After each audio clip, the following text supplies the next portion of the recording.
हरे कृष्ण। बोलो भगवान श्री कृष्ण की। सबसे पहले राम की भैया इधर आए।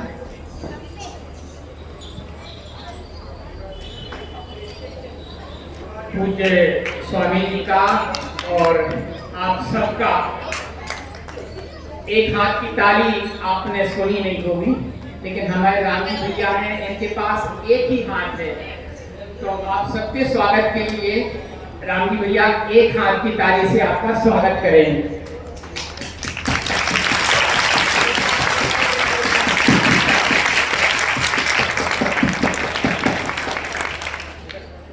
अब आप सबसे हम अपेक्षा रखेंगे कि इन सब कलाकारों का आप दो हाथ की ताली से।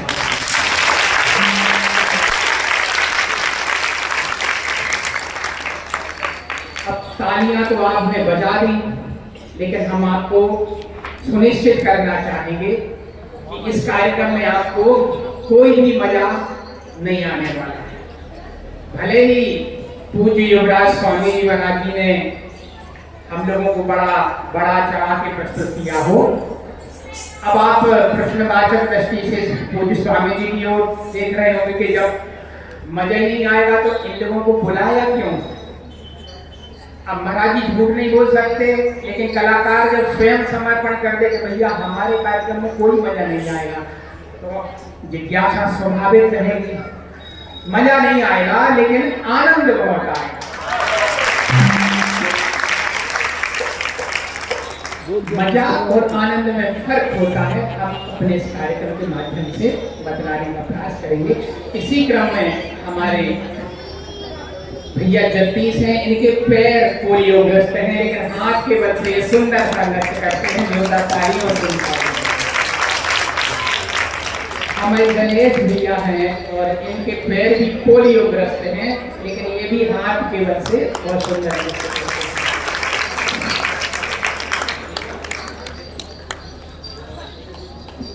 हमारे घनश्याम भैया हैं, आप गौर से देखेंगे ये काम नहीं है, लेकिन ये भी बहुत अच्छा करते हैं।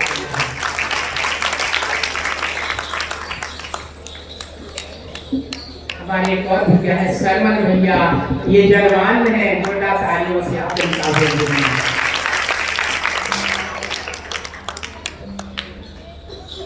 हमारे एक कलाकार हैं मनीराम जी, की उम्र 75 वर्ष है। इस उम्र में आकर के लोगों के हाथ कांपने लगते हैं, लेकिन आप देखना कितना सुंदर मृदंग आप बजाते हैं। जोरदार तालियों से इनका भी अभिनंदन करें। हमारे छोटे कद के कलाकार थे, वो नहीं दिख रहे हैं भैया। बड़े कहाँ हैं? बड़े किधर हैं? बड़े अरे आप उधर हैं। जोरदार तालियों से हमारे बड़े का हमारे बड़े इस हमारा जो नर्तक दल है, आप सब उम्र में सबसे बड़े हैं, कद में भले छोटे हैं। अब बड़े की विशेषताएं सुन लो आप वनांचल में रहते हैं, हमारे वनवासी भाई हैं, घनघोर जंगल में इनका घर बना हुआ है। आपने 7 स्टार होटल सुनी होगी, लेकिन हमारे बड़े का जो घर है वो मल्टी स्टार है। अब आप कहेंगे मल्टी स्टार घर क्या होता है? एक बार हम बड़े के यहाँ गए तो घनघोर जंगल में झोपड़ी बनी हुई है। शाम हो गई तो उसमें बहुत सारे छिद्र थे झोपड़ी में से, तो कई तारे नजर आ रहे थे। तो ऐसा हमारे बड़े का मल्टी स्टार है। अच्छा, कुछ ही समय पानी गिरने लगा तो हमने कहा बड़े भैया इसको आप ठीक करा लिया करो। कहने लगे क्या जरूरत, अपनी खटिया थोड़ी यहाँ खिसका लो, काय के लिए हम ऐसा करेंगे। अच्छा, बड़े की विशेषता और है, ये अपने घर के कभी दरवाजे नहीं लगाते। जैसे अभी ये आए हैं तो इनने घर में दरवाजे नहीं लगाए। मालूम क्यों? है ही नहीं दरवाजे, तो कहां से लगाए। और कभी चोरी नहीं हुई, क्योंकि कुछ है ही नहीं घर में, तो क्या ले जाएंगे। एक टूटी खटिया है और एक मिट्टी का पात्र है, बस, तो वो चोर ले नहीं जा सकते। तो ऐसे हमारे बड़े का स्वागत आप लोग जोरदार तालियों से करें।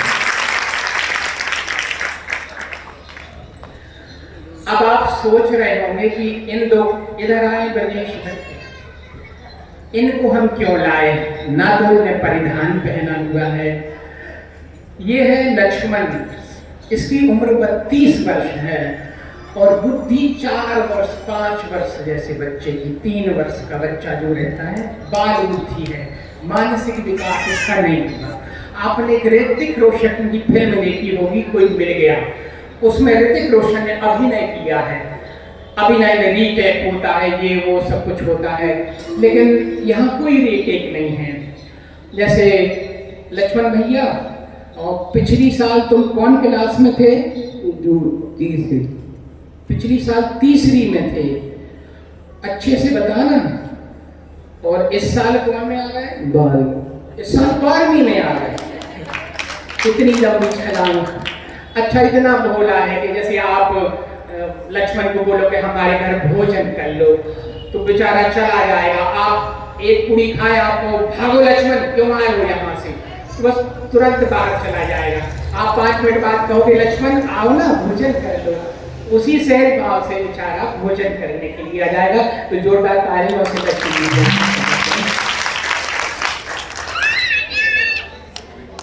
और ये ब्रजेश है, अर्धविक्षिप्त है और गूंगा है, बोल नहीं सकता।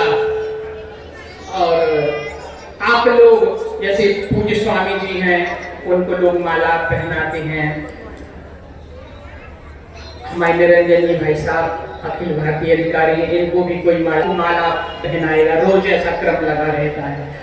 जब पहली बार इनको माला पहनाई गई तो ये लोग घर माला पहन के चले गए और माला पहन के सो गए। दूसरे दिन अपने गांव में शान से घूमे और बताएं, बोल तो सकता नहीं है, ये तो कहे कि हम भी, मतलब हमने भी, हमारा भी सम्मान होता है। ऐसे हमारे कलाकार हैं जो सामने। चलिए हम इनको कलाकार बनाते हैं, कुछ जल्दी से कलाकार बनाए। उस तरफ जाए जल्दी से।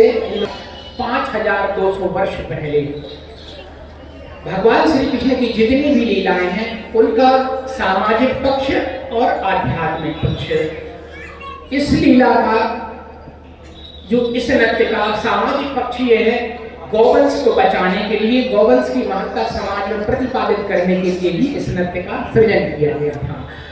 ये नर्तक दीपावली के दूसरे दिन गाय की बछिया के नीचे से निकल करके 12 गांव का परिक्रमा करते हैं। और जैसे गाय की बछिया के नीचे से निकलते हैं तो ये मौन व्रत इनका शुरू हो जाता है। हमारी गायें संरक्षक रहें, खुशहाल रहें, तो ऐसा करने के लिए ये वो अनुष्ठान करते हैं, इसलिए इसको मौन या नृत्य कहा जाता है। शाम को उसी गाय की बछिया के नीचे से निकल करके ये अपने मौन व्रत का समापन करते हैं। ऐसा इन्हें 12 वर्ष तक करना पड़ता है। 13वें वर्ष ये वृंदावन में जाकर के गोवर्धन पर्वत पर अपने व्रत का समापन करते हैं। ये 13। अच्छा, भगवान श्री कृष्ण ने 12 वनों में गौचारण किया। भांडीर, भद्रकुश, ताल, कुमद, बहुला, गोवर्धन, वृंदावन, इस तरीके से 12 वन थे जिनमें गौचारण किया। तो ये नर्तक स्थानीय जो गांव के पास में जो जंगल रहते हैं, उन 12 गांव का ये परिक्रमा करते हैं। अब ये 12 क्या है? आध्यात्मिक पक्ष क्या है? 10 इंद्रियां, एक मन और एक बुद्धि जब ईश्वर की ओर उन्मुख हो जाती है तो जीव का कल्याण हो जाता है। ये इसका आध्यात्मिक पक्ष है। ढाल आप देख रहे हैं, वो ये कोई कौतूहल का विषय नहीं है, इसको ढाल कहती हैं। हमारे मंत्रों में इतनी शक्तियां थी कि इस ढाल को नीचे गड़ा दिया जाता था, तब भी वो चलती थी मंत्रों के द्वारा। मंत्र में शक्तियां अब भी हैं, लेकिन हमने उनको आत्मसात नहीं किया, हमने उसका विस्मरण कर दिया। तो अभी एक दुनिया इसको मंत्र पड़ेगा तो आगे चलेगा, एक दुनिया इसको मंत्र पड़ेगा तो ये पीछे चलेगा। सबके जीवन में आध्यात्मिक पक्ष इसका है। सबके जीवन में संगत और कुसंगत आती है। संगत आती है, साधुओं की संगत आती है तो हम ईश्वर की ओर बढ़ते हैं, भगवान की ओर बढ़ते हैं। कुसंगत आती है तो हम संसार में भटकते रहते हैं। ये क्रम हमारा इसी तरीके से चलता रहता है। तो जब कोई प्रमाणिक गुरु के हम शरण में आ जाते हैं तो जीव का कल्याण हो जाता है। ये उसका आध्यात्मिक पक्ष है। बोला है करवा,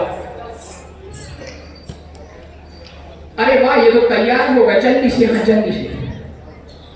वाह हमारे लक्ष्मण भैया और ब्रजेश भैया तैयार हो गए हैं और इनको तिलक वंदन करो भैया और माला भी पहनाओ उनको। अब ये कलाकार बन गए। हम इनका कहाँ उपयोग करते हैं ये आप नृत्य के अगले जो चरण हैं उनमें हम आपको बताएंगे।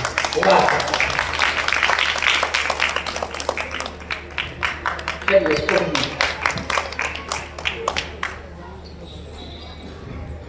ये करवा है और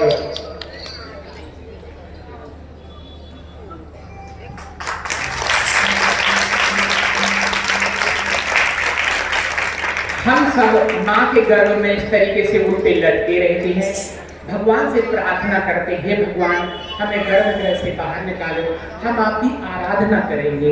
लेकिन हम जैसे ही गर्भगृह से बाहर आते हैं तो भगवान को भूल जाते हैं और संसार चक्र में कभी इधर कभी उधर भटकने लगते हैं। ये उसका प्रतीक है।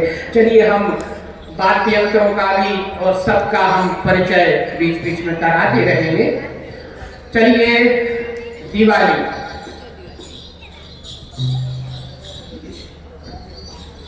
बोलो राधा कृष्ण भगवान की जय, बोलो सरस्वती माई की जय। प्यालाओ सुनाए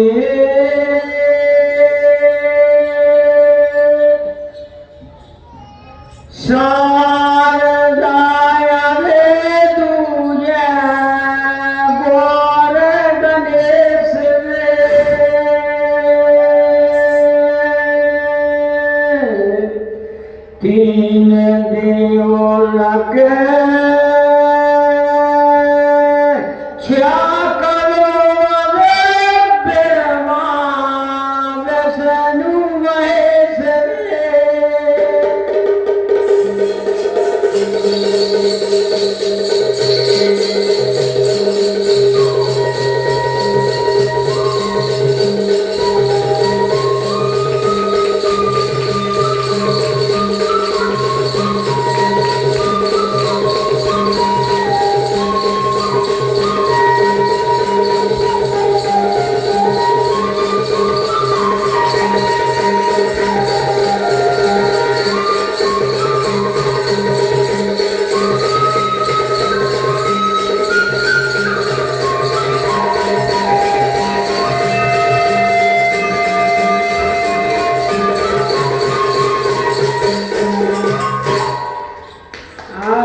बन बनवाजिए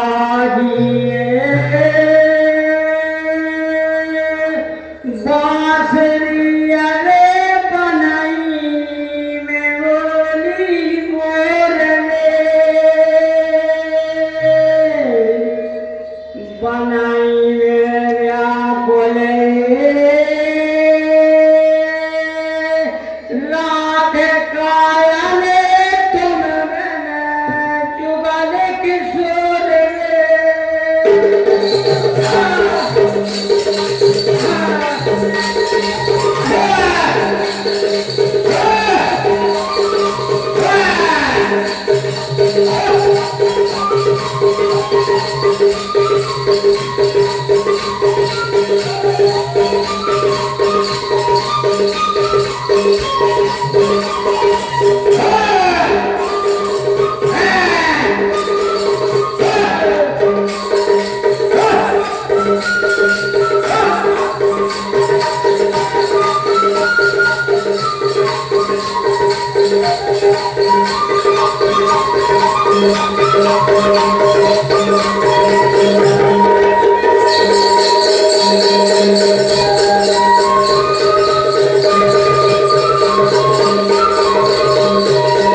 ठुमके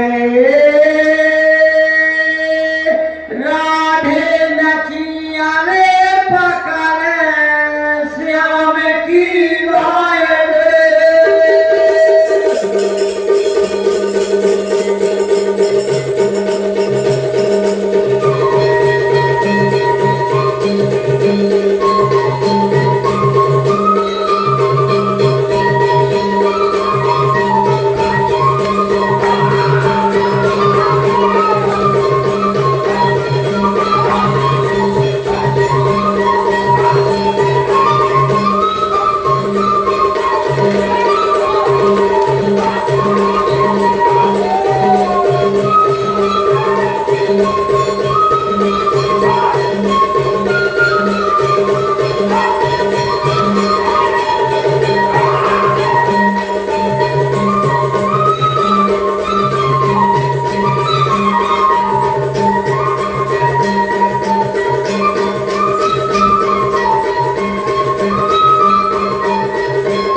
और ये जीव जब भटकते भटकते प्रमाणिक सदगुरु की शरण में आ जाता है तो इसका उद्धार हो जाता है। चलिए एक और दिवाली वृंदावन किए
अरे राधा राधा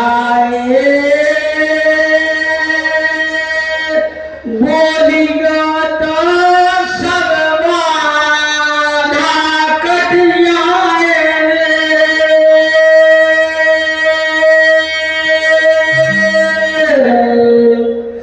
कृष्णा कृष्णा बोलिया तो सब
तीन लोक चऊ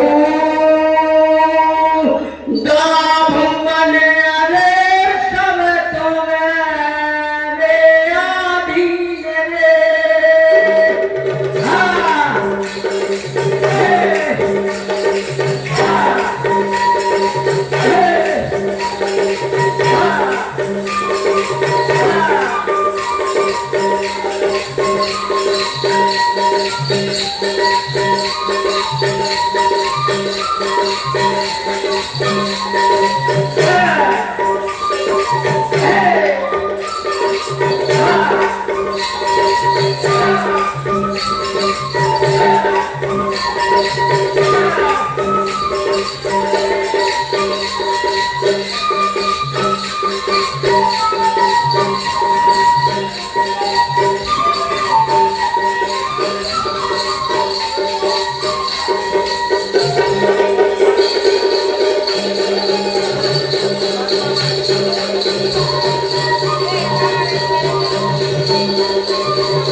सब पे कृपा राखियो मोरी बिनती सो दान रे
कहते हैं 1000 मुख वाला कालिया था।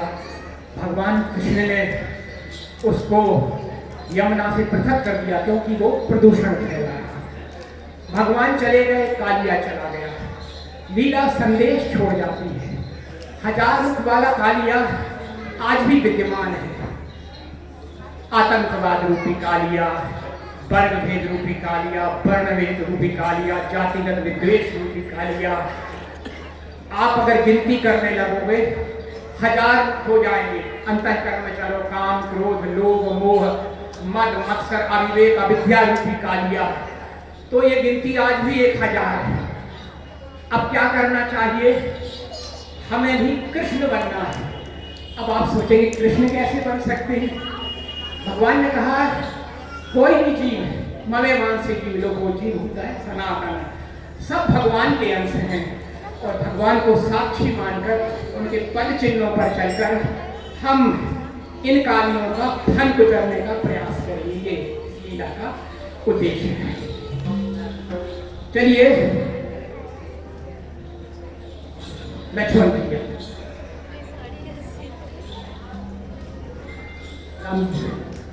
भैया बात कुछ जोरदार हुई है तो राम जी भैया एक हाथ की ताली बजा दें।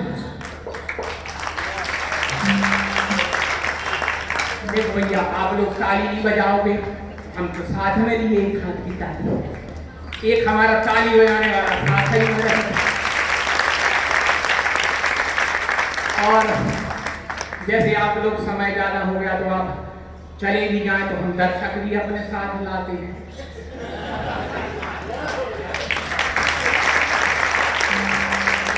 क्या करते हैं, आज नीचे चले जाते 7-8 नृत्य करने लगते, फिर उसके बाद वो चले जाते तो वो ये माइक वाले भैया भग नहीं सकते और जिनने बुलाया है उसके स्वामी जी भी नहीं भग सकते। ऐसे 10-15 लोग हो ही जाते हैं। अच्छा काम करने में कई लोगों की जरूरत रहती है। भगवान कृष्ण ने भी काम किया। परम पूज्य हरिवार जी ने भी 2-4 लोगों को लेकर संगठन खड़ा किया। कोई भी सकारात्मक कदम आप उठा लें, समाज धीरे धीरे संग लेने लगता है। चलिए, पूज्य स्वामी महाराज का स्वागत है, सभी संत महात्माओं का स्वागत है, अभिनंदन है। जोरदार तालियों से राम जी भैया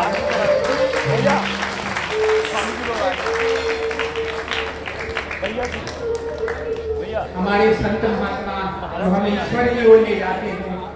और इसी के साथ साथ हमारे देश के लिए, हमारे राष्ट्र के लिए काम करने वाले एक शख्सियत हमारे बीच में मौजूद है। आदरणीय निरंजन पंडा जी, कृपया खड़े हो जाएं सब लोग। भैया चलिए एक दिवाली।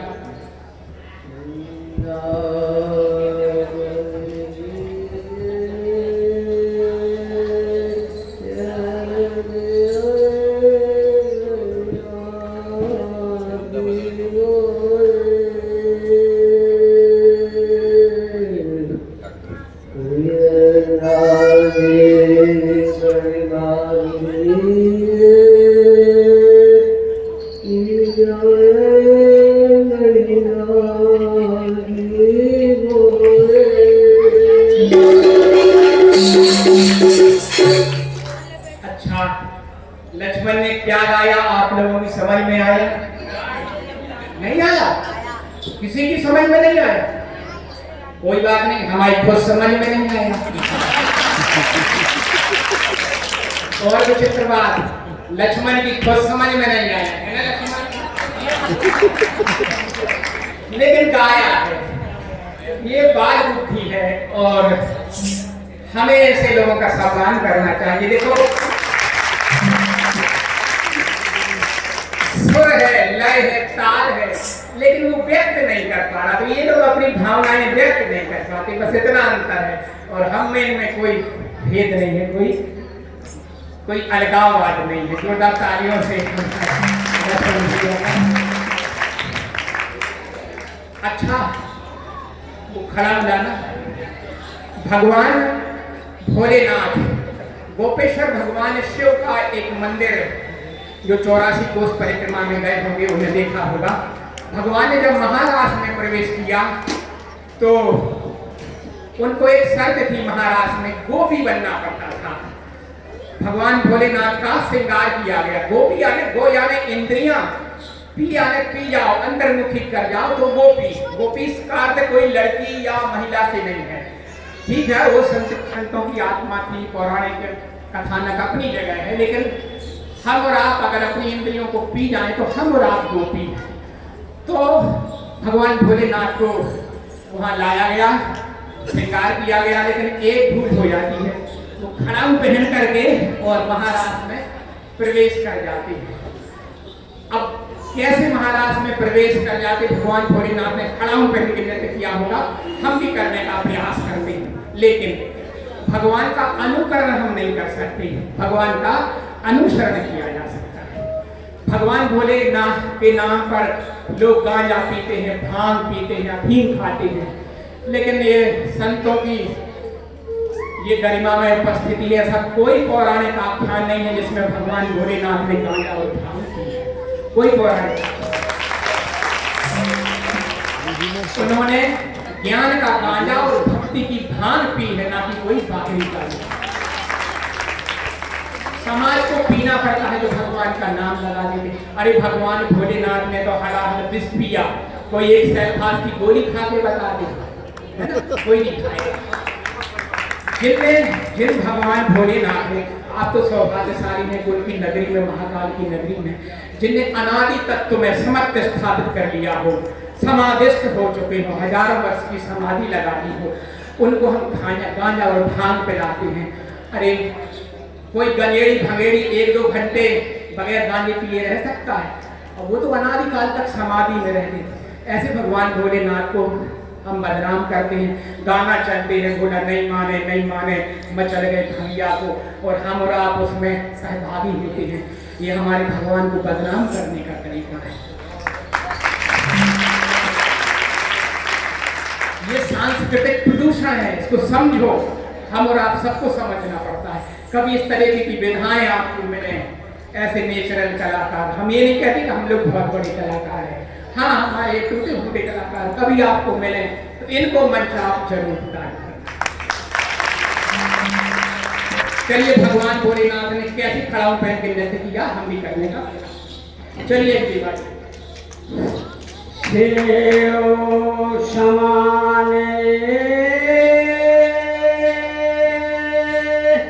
दाता नहीं अरे विपद विरानन हार रे,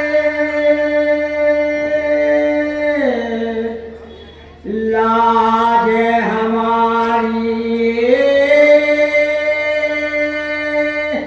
राखियो भोला वर्धा के असुआन रे।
कंस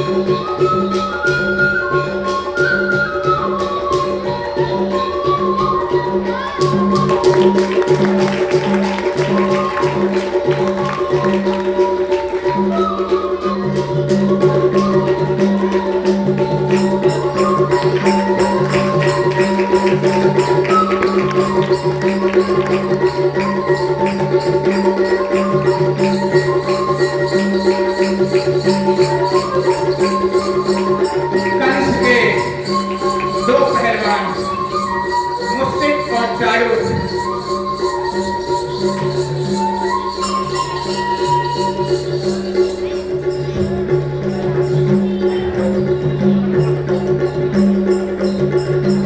ये कंस के दो पहलवान हैं मुश्तिक और जारूद।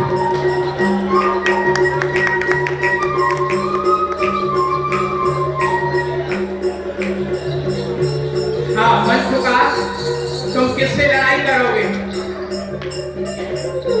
इससे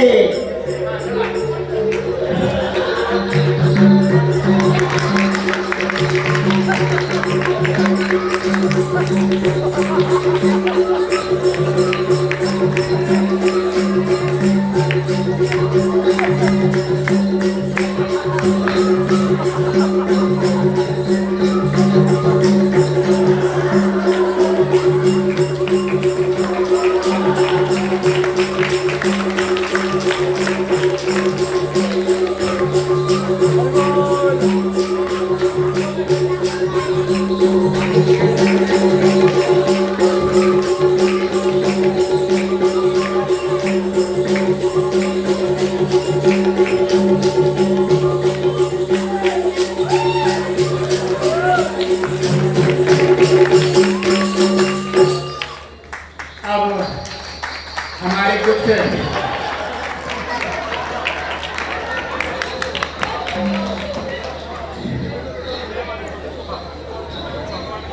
अब हमारे कुछ वाद्य यंत्रों के आध्यात्मिक पक्ष क्या है, हमारे वाद्य यंत्र ऐसे बनाए क्यों गए?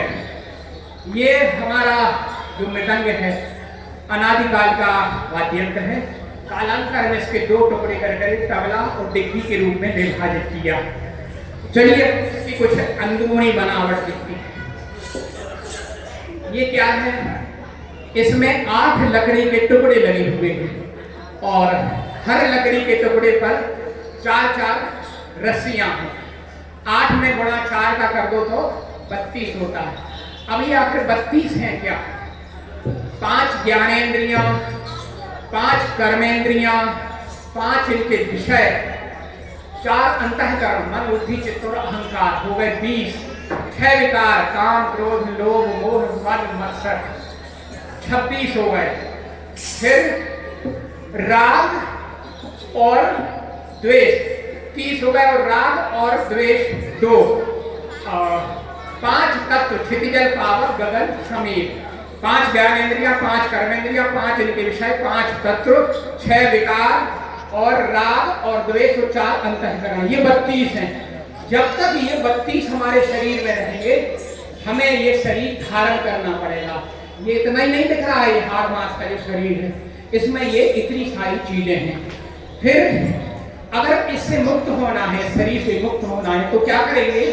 अष्टांग योग से ये 8 लकड़ी के टुकड़े इनको कस करके और शरीर को कसना है, तभी हमारा आत्मोद्धार संभव है। अब ये ऐसा अच्छा नहीं लगता, इस पर ये झूठ चढ़ा दी, ऐसे ही हमारा शरीर है।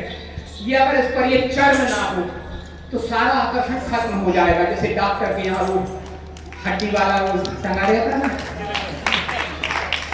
स्त्री पुरुष का आकर्षण, लड़का लड़की का आकर्षण, सबका गुरु शिष्य का सबका आकर्षण खत्म हो जाएगा। इसलिए भगवान ने ये चर्म चढ़ा दी। अब आप देख रहे हैं इसमें आईना लगे, इसमें भी आईना लगे। ये आईना आखिर क्या है? ये हमारा द्विज प्रतिबिंब है, आत्मा है। शीशा बदलता नहीं है, शरीर प्रतिक्षण बदलता रहता है, आत्मा वही है, ये उसका प्रतीक है। फिर ये कोणियां लगी है। ये कोणियां क्या है? अपने आप को कोणियों के भाव बेचो, अर्थात ईश्वर पथ में या राष्ट्र पथ में आगे बढ़ना है तो हमें अपने आप को कोणियों के भाव बेचना चाहिए। ये हमारे संत महात्मा हैं, इन्होंने भी अहंकार का त्याग किया।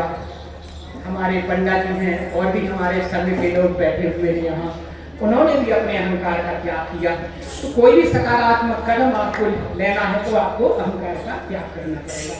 फिर ये छुटका यानी आपकी कीर्ति, आपका यश चंद्रमा की चांदनी जैसा छिटकना चाहिए। आप सब अपने अपने क्षेत्र में महान लोग बैठे हुए, हमारी मातृशक्ति भी बैठी हुई है, तो हमारी जो कीर्ति है इस तरीके से छिटकना चाहिए। ये छुटका है। इसके भक्ति के 9 भाव में इसको निर्माण किया गया है। सुवर्ण, स्मरण, कीर्तन, अर्चन, बंदन, दास सेवन, पाद, पंकज दास, आत्मनिवेदन, ऐसे 9 हमारे भक्ति के भाव हैं। फिर ये अमर्थी, इसके 8 भाव, प्रेम, स्नेह, मान, प्रणय, राग, अनुराग भाव और महाभाव, ये प्रेम के 8 भाव हैं, उसमें बनाया गया है। फिर ये आप मोर पंख देख रहे हैं, ये क्या है मोर पंख? भगवान कृष्ण कहते हैं कि मैं इसलिए धारण करता हूं कि जो राधा रानी की आंख है वो हमें सतत देख रही। राधा यानी भगवान की आत्मा, आत्मा तू राधिका तस्य। भगवान कहते हैं, हम कहते हैं ना राधा रमण, मतलब भगवान अपनी आत्मा में रमण करने वाले। तो भगवान का ये सीसीटीवी कैमरा आत्मा के रूप में हम और आप सबके लिए बैठा है।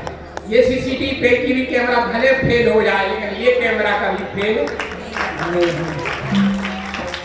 ये है झूला। ये झूले में जो 6 खलियां हैं, ये क्या है? वस्तुतः हमारे जो 12 महीने, कौन से महीने? सबसे पहला चैत मास, यानी संसार में फंसा हुआ चित्त जब चेत जाए तो चैत एक खलिया हो गई। वैशाख यानी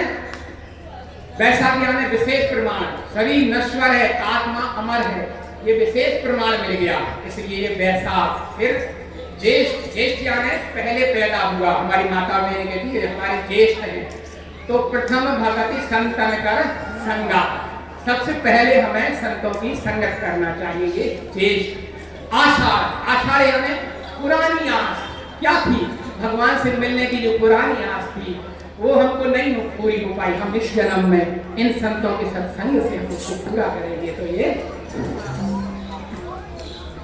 चैत, वैशाख, जेठ, आषाढ़। फिर श्रावण में भरपूर कथा का श्रवण करना चाहिए, तो ये श्रावण। भादो यानी भादो में भरपूर भजन करना चाहिए, जैसे भरपूर वर्षा होती तो भादो। भजन करने से क्या होता है? कुमार यानी दूषित विचार कट जाते हैं, तो ये कुमार। कार्तिक यानी कर्म का त्याग।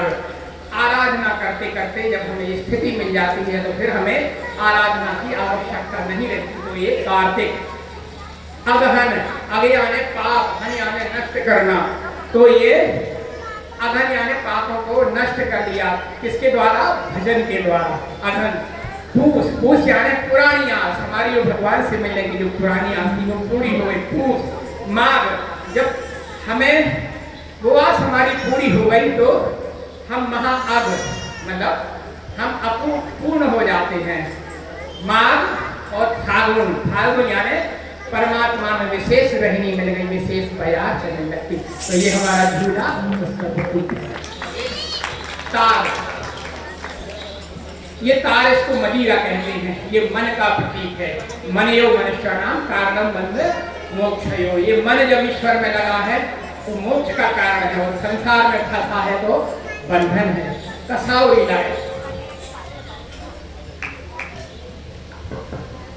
ये एक ही स्वर बोलती है, एको ब्रह्म द्वितीयो नास्ति, एको ब्रह्म द्वितीयो नास्ति, मतलब ब्रह्म एक है, दूसरा कोई नहीं है, उसका प्रतीक है। ऐसे हमारे सारे वाद्य यंत्र हैं, चटकोरा है, ये चारों वेदों का प्रतीक है। एक पौराणिक कथानक है कि ब्रह्मा जी अपने मूल उद्गम पाने के लिए भगवान विष्णु की नाल में से चले गए, लेकिन उन्हें अपना उद्गम नहीं पाया, मतलब ये नाल का प्रतीक है। लेकिन निर्मलता के आसन पर ध्यान किया बैठे तो उस परमात्मा को अपने हृदय में पाया।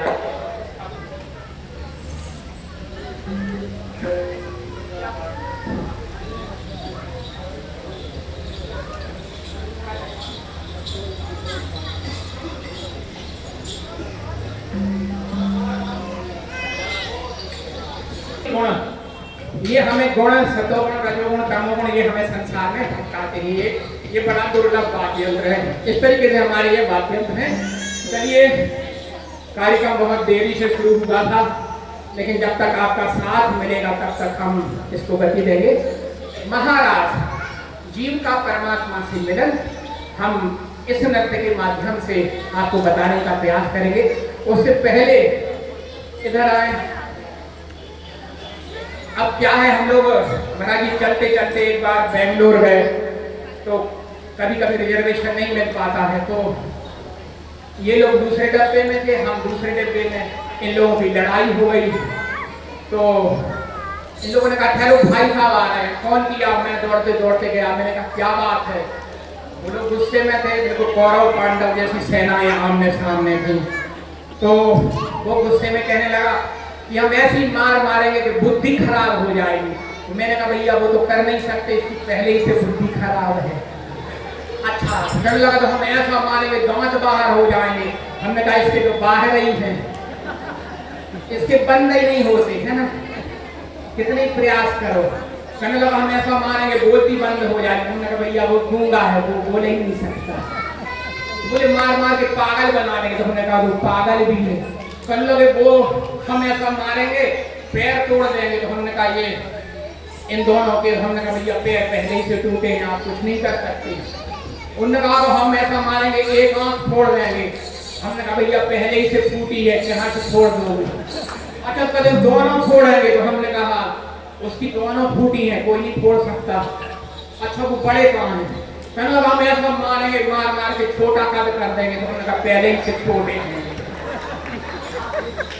अच्छा, हमारे जो कलाकार हैं तो फिर धीरे धीरे उनसे संवाद हुआ। कहने लगे भैया ये डर कैसे बना? हमने कहा ऐसे ही लड़ाई होती नहीं, पहले एक था, इनका तो कुछ हुआ नहीं, सामने वाले का होता गया तो ये भर्ती होती।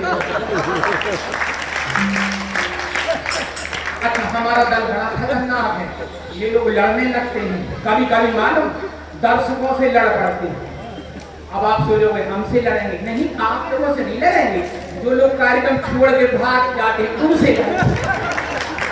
आप लोग तो बैठे हो, आपसे नहीं। बड़े विचित्र।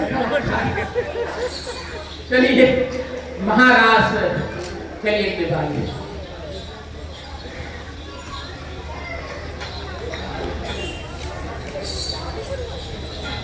वृंदावन सोए वन नहीं अरे नंद गाँव सो गाँव रे।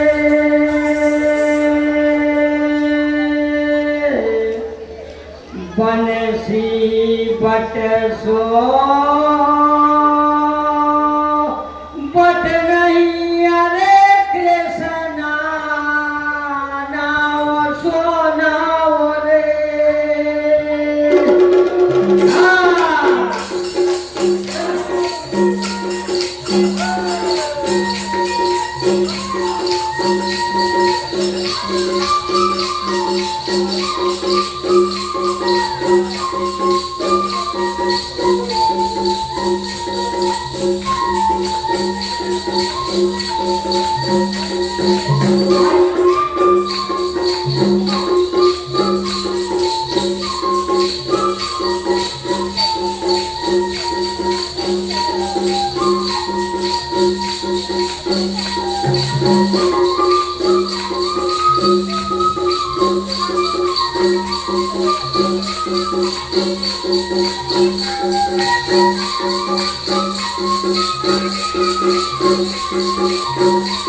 चलिए हम अंतिम दिवाली श्रीमद् भगवद गीता के रूप में प्रस्तुत करके और इसका कार्यक्रम का समापन करेंगे। तो भगवान श्री कृष्ण दूत बनकर के और दुर्योधन के यहाँ आते हैं। दुर्योधन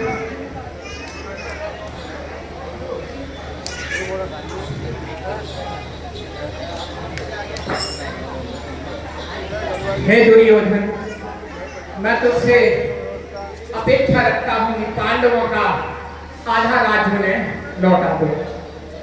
आधा राज्य? बिल्कुल नहीं, कभी नहीं। एक और प्रस्ताव है दुर्योधन, तुम केवल 5 गांव पांडवों को दे दो, वो उसी में खुशी से जीवन यापन कर लेंगे। 5 गांव? उन पांडवों के लिए मैं एक सुई की नोक बराबर भी भूमि नहीं दूंगा वासुदेव। क्यों अपनी मां शिवभक्तिनी गंधारी के लिए अपने सौ पर विलाप करने के लिए बाध्य कर रहा है दुर्योधन? वासुदेव, यदि आप दूत ना होते तो मैं तुम्हें हाँ क्या करते दुर्योधन? मैं तुम्हें अभी बंदी बना लेता।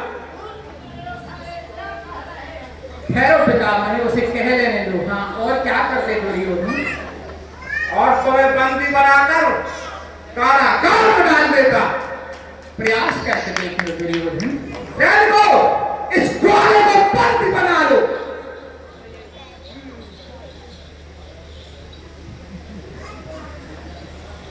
जंजीर बढ़ाकर साध मुझे, हाँ दुर्योधन बांध मुझे। यह देख गगन मुझ में लय है, यह देख पवन मुझ में लय है, मुझ में विलीन संसार सकल, मुझ में लय है झंकार सकल।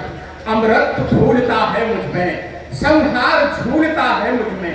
उदयाचल मेरा दीप्त भाल, भूमंडल वक्षस्थल विशाल, मुझ परिधि बंद को घेरे हैं, मेघनाद सुमेरु पर मेरे हैं। दिखते जो ग्रह नक्षत्र निकर, सब है मेरे मुख के अंदर। ग्रहों तो दृश्य काल दे, मुझ में सारा ब्रह्मांड दे। सतकोटि सूर्य सतकोटि चंद्र, सतकोटि सरस सरसिंधु मंद, सतकोटि विष्णु ब्रह्मा महेश, सतकोटि जिष्णु जलपति धरे, सतकोटि रुद्र सतकोटि काल, सतकोटि दंडधर लोकपाल, जंजीर पाकर साधने। हाँ दुर्योधन बांधने, भूलोक अतल पाताल देख, पद के नीचे पाताल देख। यह देख सृष्टि का आदि सृजन, यह देख महाभारत का रंग। मृतकों से पतली हुई भूमि है, पहचान इसमें कहां तू है। अंबर में कुंतल जाल दे, पद के नीचे पाताल दे, मुट्ठी में तीनों काल दे, मेरा स्वरूप विकराल दे। सब जन्म मुझी से पाते हैं और लौट खुशी में आते हैं। जिह्वा से कटती ज्वाल सघन, सांसों में पाता जन्म पवन। मैं जब भी मूंदता हूं लोचन, छा जाता चारों ओर वरुण। बांधने मुझे तू आया है, जंजीर बड़ी क्या लाया है। यदि मुझे बांधना चाहे मन, तो पहले तू बांध अनंत गगन। सुनने को साध न सकता है, वह मुझे बांध सकता है। हित वचन तूने नहीं माना, मैत्री का मूल्य न पहचाना, तो लो मैं भी अब जाता हूँ, अंतिम संकल्प सुनाता हूँ। याचना नहीं अब रण होगा, जीवन जया की मरण होगा। टकराएंगे नक्षत्र निखर, बरसेगी भू पर वही प्रखर। शेष नाम का डोलेगा विकराल काल मुंह खोलेगा। दुर्योधन रण ऐसा होगा, कभी नहीं जैसा होगा। भाई पर भाई छूटेंगे, विष बूंद बाण से छूटेंगे।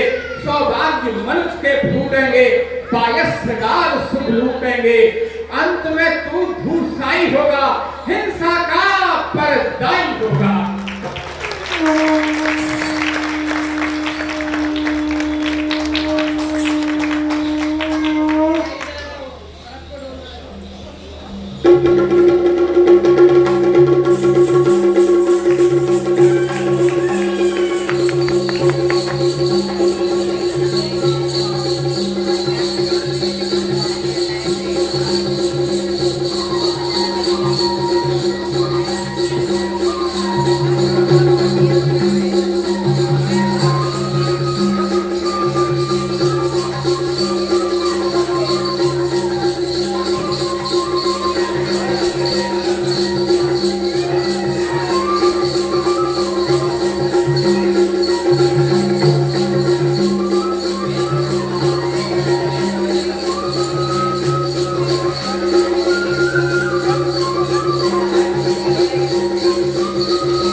के रथ की ध्वजा को धारण करें।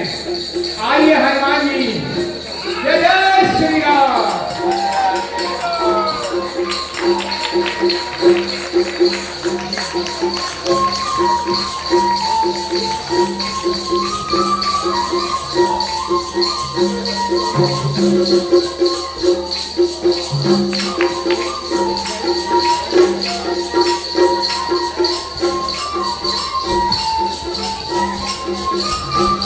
आइए हनुमान जी,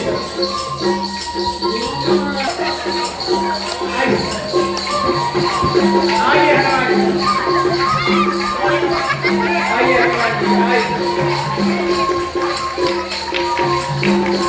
आइए हनुमान जी, जय जय श्री राम।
यदा यदा हि धर्मस्य ग्लानिर्भवति भारत अभ्युत्थानम् अधर्मस्य तदात्मानं सृजाम्यहं परित्राणाय साधूनां विनाशाय दुष्कृतां धर्म संस्थापनार्थाय संभवामि युगे युगे।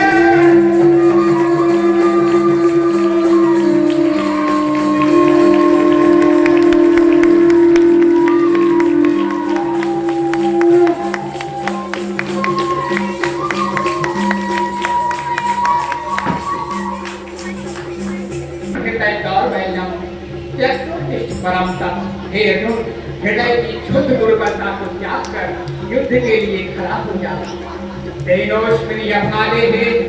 कौमारं यौवनं जरा तथा देहांतर प्राप्त धीरज तत्र न मुह्यति। जैसे इस देह में बालक युवा और वृद्धावस्था आती है, ठीक शरीरांत के पश्चात पुनः नया शरीर धारण करना होता है। नास्तो विदिते भाव ना अभाव विदिते है उभयोरपि दृष्टोवन इष्टवैलोक तत्वदर्शी। असत ये शरीर, इसका कोई अस्तित्व नहीं है। आत्मा अर्थात इसका तीनों कालों में कोई अभाव नहीं है। भगवान होने के नाते मैं ये नहीं कहता, इसका अंतर इन तत्वदर्शियों ने भी देखा है। या एनं वेत्ति हंतारम यश्चैनं मन्यते हतम उभौ तौ न विजानीतो नायं हन्ति न हन्यते ना जायते मृते वा कदाचन नायं भूत्वा भविता वा न भुवा अजो नित्यः शास्त्रो हम पुराणो ना हन्यते हन्यमाने शरीरे। शरीर के नाश होने से आत्मा का नाश नहीं होता। नासांख्यकीनानि यथा विहाय नवानि ग्रहणाति नरो पराणि तथा शरीराणि विहाय जिन्नान्यानि संयाति नवानि देहि। इस प्रकार मनुष्य पुराने वस्त्रों को त्याग कर नया परिधान धारण करता है। ठीक इसी प्रकार ये जीवात्मा पुराने जन्मों के संस्कारों को लेकर नया शरीर धारण करता है। नैनम छिन्दन्ति शस्त्राणि नैनम दहरुपारुकः न चैनम क्लेदन्त्यापो न शोषति मारुकः। शस्त्र साधना को काट नहीं सकते, जल से गीला नहीं कर सकता, वायु सुखा नहीं सकती, अग्नि जला नहीं सकती। अच्छेद्वयम् अदाद्वयम् क्लेदशोषयेवचः नित्यः सर्वगतः स्थाणुः अचलो अयं सनातनः। अव्यक्तवयम् अचिन्त्यवयम् विकार्यमुच्यते तस्मादेव विदित्रैनं न एनं पुरुषं महर्षि। अव्यक्तते भूतानि व्यक्त मध्यानि भारत अव्यक्त निधनानि नेवन्यां तत्र का परिदेवना। हमारे तुम्हारे आप सबके शरीर जन्म से पहले अव्यक्त थे, मृत्यु के पश्चात पुनः अव्यक्त हो जाएंगे। तो जो होता ही है उसमें क्या सोच करना है। हतोवा प्राप्ति स्वर्गम जित्वा भोग से मही तस्मात् तिष्ठन्ते युद्धाय कृतनिश्चय। यदि धर्म संगत युद्ध में तुम मारा जाएगा तो स्वर्ग अर्थात स्वर्ग में विचरण करेगा और जीत जाएगा तो महान स्थिति को प्राप्त होगा।